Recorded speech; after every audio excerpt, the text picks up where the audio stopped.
What's going on, guys? How you doing? I hope you're doing well. I want to talk about UFC 282 and how it was an absolute disaster.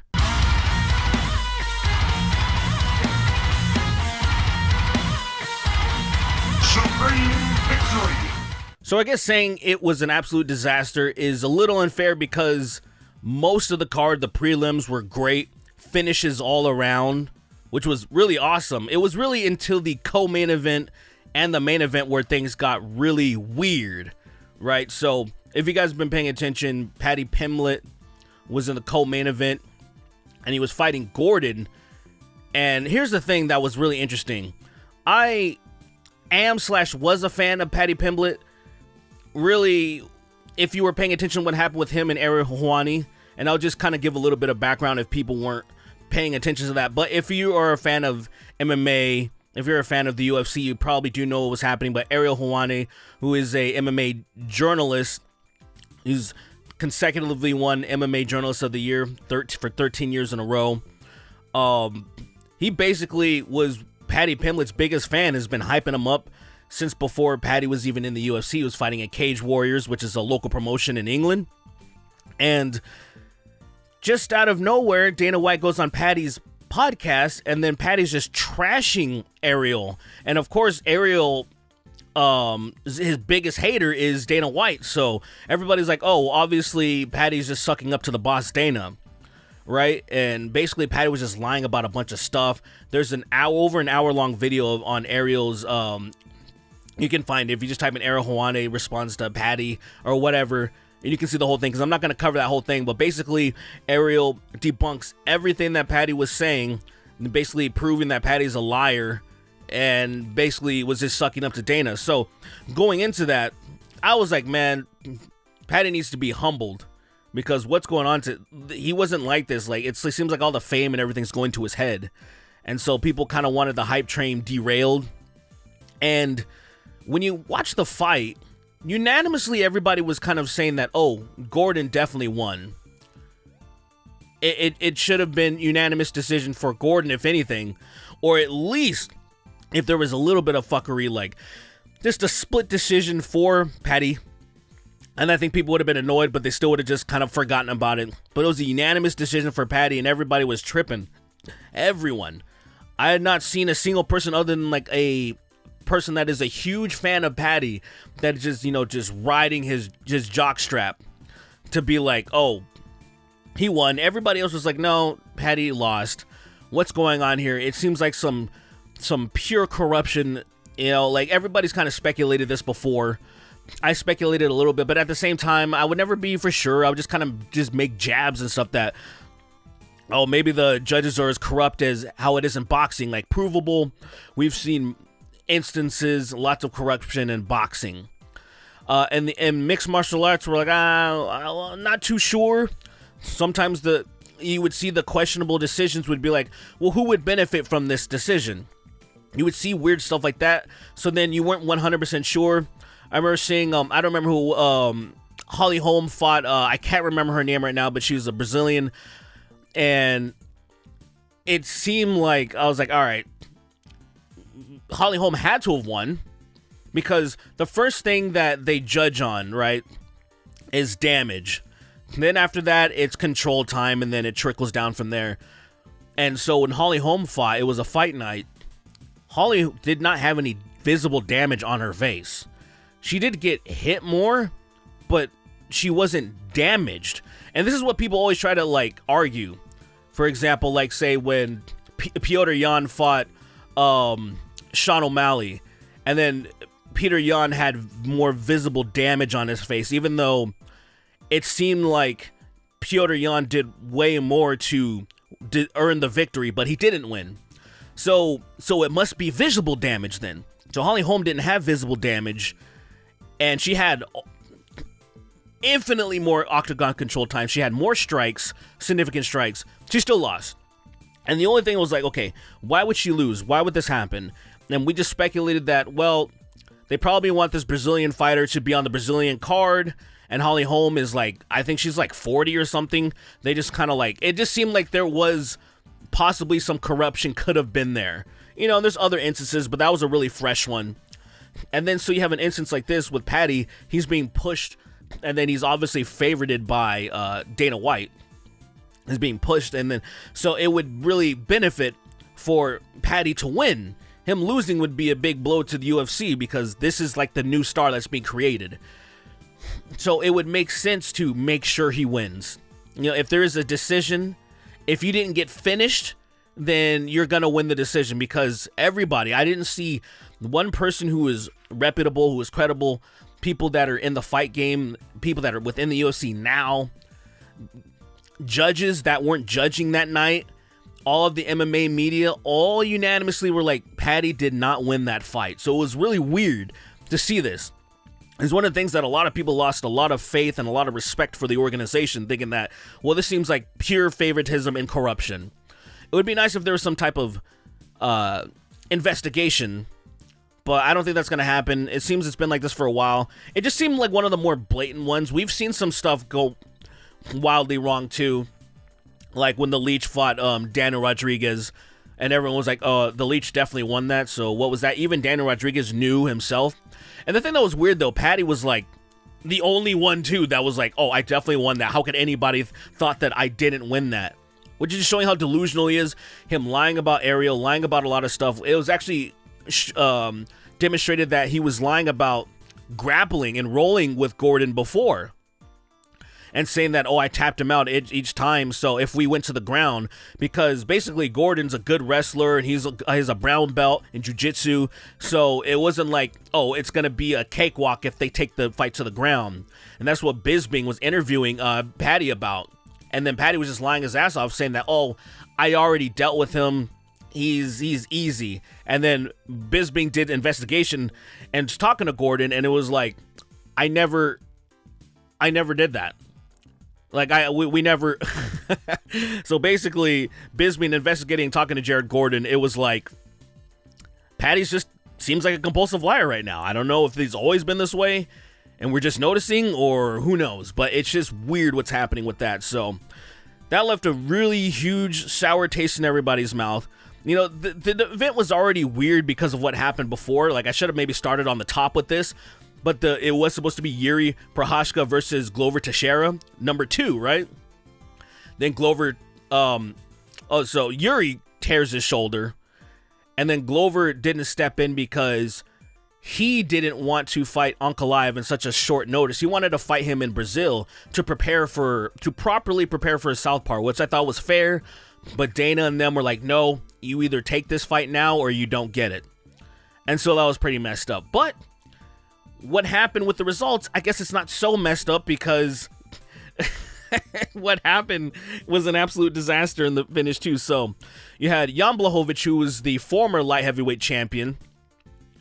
And then you had, he won it because he destroyed Dominic Reyes. And poor Dominic Reyes, man, he's having just a bad time, just like Darren Till. Like, Darren Till was on this card too, and Dricus du Plessis whooped him pretty good.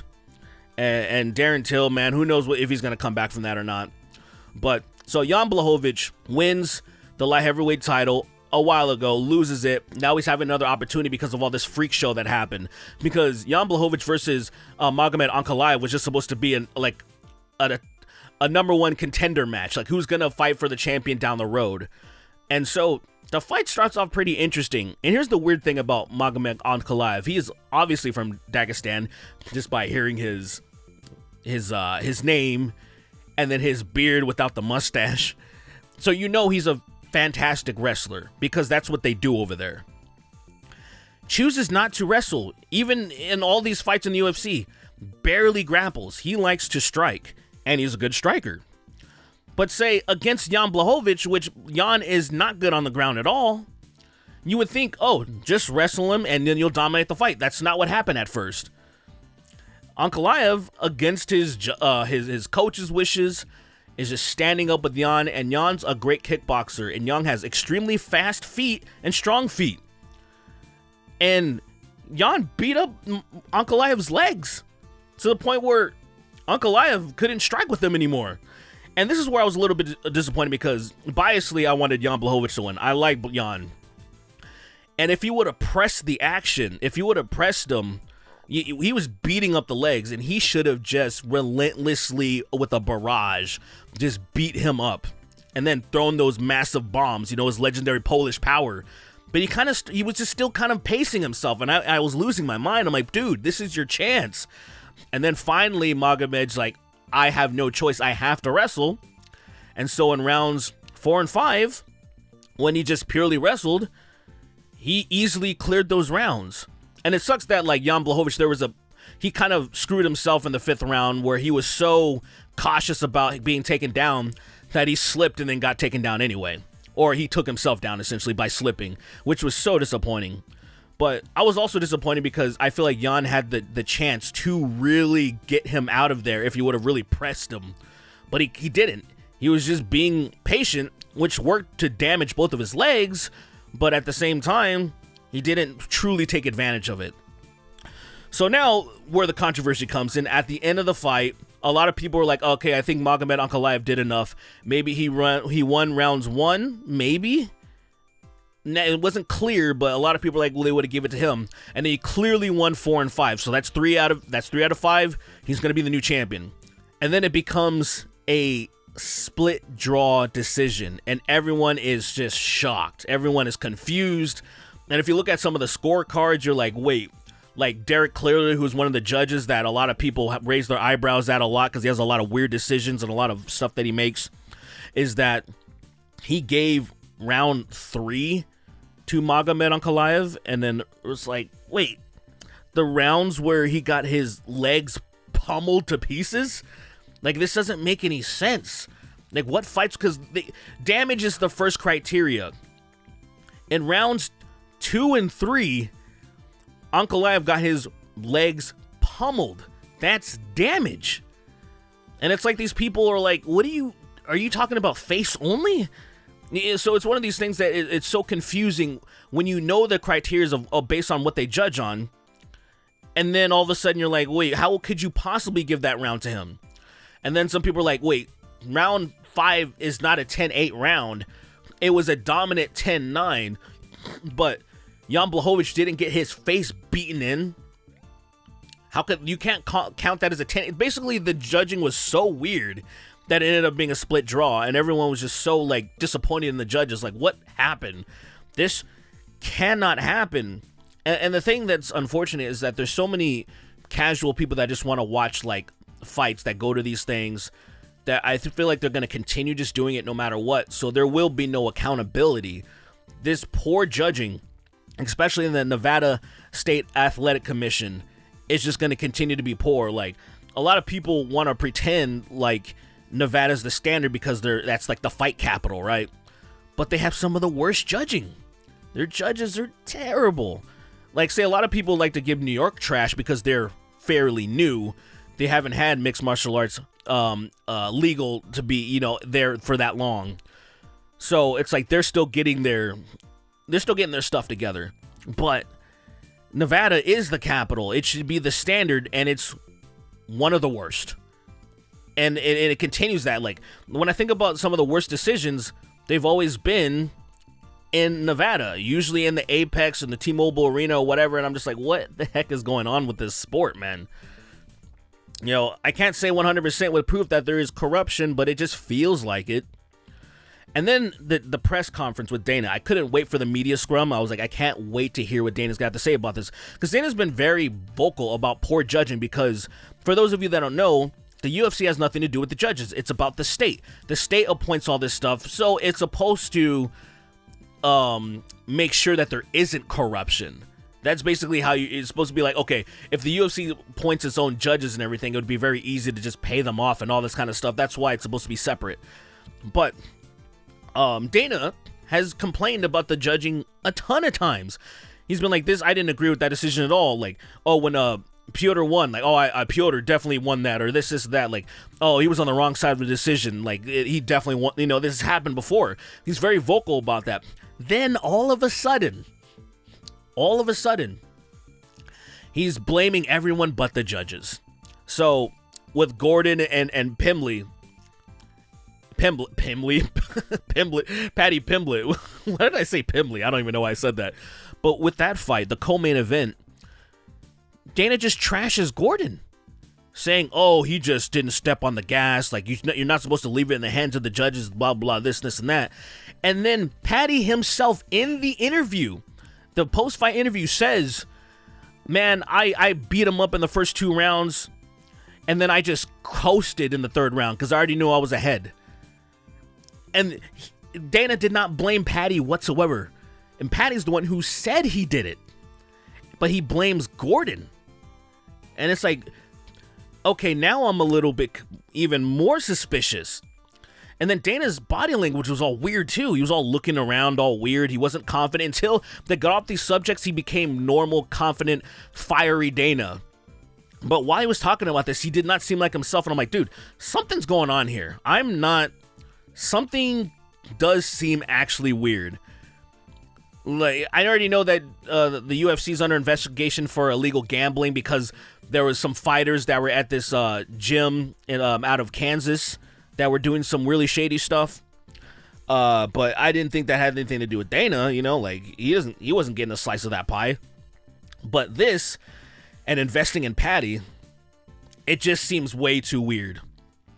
And then also, he didn't seem too weirded out about the judging's decision with the main event either. He was just like, what do you want me to do?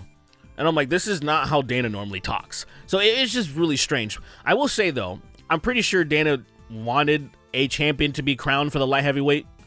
So it's not like I think he had anything to do with that. But it's just like, what is going on with the judging, man? It's so strange. It's so strange. It left a sour taste in our mouths. Last pay-per-view of the year for the UFC. There's gonna be a fight night, which hopefully that just redeems the whole thing. Cause God, it made me forget about how good the prelims were. Like Jairzinho Rosenstrike, that was amazing. I forgot about it. But man, I don't know. It was wild and wacky. Out of all the years, I've been watching mixed martial arts for over 20 years now. And that was probably the most disappointed I've been in a long. I've been pretty disappointed, but this is one where I'm like, oh my God, what the hell was that? But what's next for the light heavyweight is Dana he was so disappointed they already booked. They're just moving on from it completely. Ankalaev was like, I definitely won that. Give me the belt. I deserve that. That's my belt. Where's my belt? And he's like walking to the back, like trying not to cry because he's so disappointed. And like, what the hell just happened?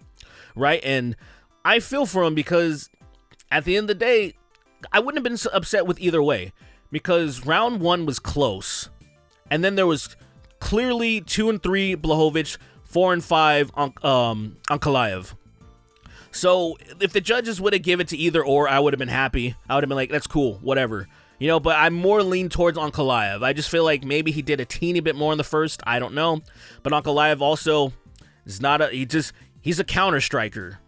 And I feel like that's one of his worst qualities about him, that he's a very good counter striker. But I'm like, bro, you can whoop Jan Blachowicz ass. And I think that's why Dana did not want to give him another shot at the title. Like, you clearly could have ran through Blachowicz and you just didn't do it. Like, get out of here. So in Brazil, the next pay-per-view, it's going to be Glover Teixeira versus Jamal Hill. And Jamal Hill is over the moon excited, like, this is my time. And I'm not so sure, man. Seeing Glover hang with Yuri Prochazka, which Yuri Prochazka is just one of the highest level strikers, so unique and so just crazy with it. That Jamal Hill has a lot of power, but I just don't know if he has the skills to deal with Glover. Now, I could be totally wrong. It would be I love Glover, but it would be very cool to have another American champion because there isn't a lot of American champions in the UFC. But anyway, that's all I got to say about this, man. Let me know what you guys thought about this whole situation, the Paddy stuff, Dana White, the co and the main event. Just leave all your comments. I'm definitely interested in sifting through them because I love talking about MMA. Take care, guys.